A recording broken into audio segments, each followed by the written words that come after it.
J'ai pris conscience d'une différence très tôt. Je devais avoir 5 ans. Surtout lorsque je jouais avec mes petits copains qui faisaient du foot. Moi, ça ne m'intéressait pas du tout. J'avais envie de jouer à la poupée, j'avais des petites fioles de parfum, je me souviens, et je me rendais bien compte que quelque chose se passait, que je ne maîtrisais pas, que je ne comprenais pas, et qui allait être mon orientation plus tard. Mais ça, je ne le savais pas. Et je vivais dans une époque où ces questions-là étaient beaucoup plus tabous qu'aujourd'hui. Vous habitiez en province, J'habite à la campagne? j'habite en Suisse. J'habitais dans un tout petit village où ces questions étaient des questions interdites, des sujets qu'on n'abordait pas.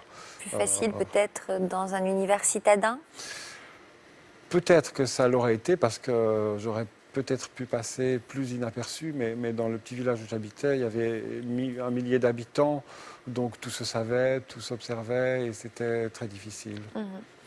Les premiers temps, ou le temps des premiers émois amoureux de l'adolescence, est-ce que vous éprouviez une attirance pour les garçons? Oui, vers 13, peut-être même plus tôt, 12, 13 ans, je tombais amoureux de mes profs, je tombais amoureux des amis de mes copines, et évidemment, je ne pouvais pas le vivre.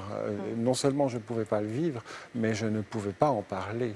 Comment vous la viviez, cette attirance alors?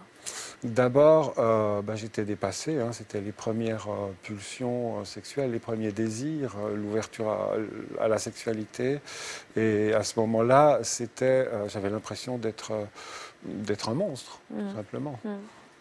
Alors vous vous sentiez coupable de ne pas être comme les autres et vous avez décidé de refouler votre identité sexuelle au point quoi, d'aller jusqu'à avoir des aventures avec les filles? C'est-à-dire que j'ai envie, oui, j'ai besoin de le dire. J'étais insulté par des profs, battu parfois devant la classe, en étant traité voilà, je vais le dire, de tapette, de pédé, etc.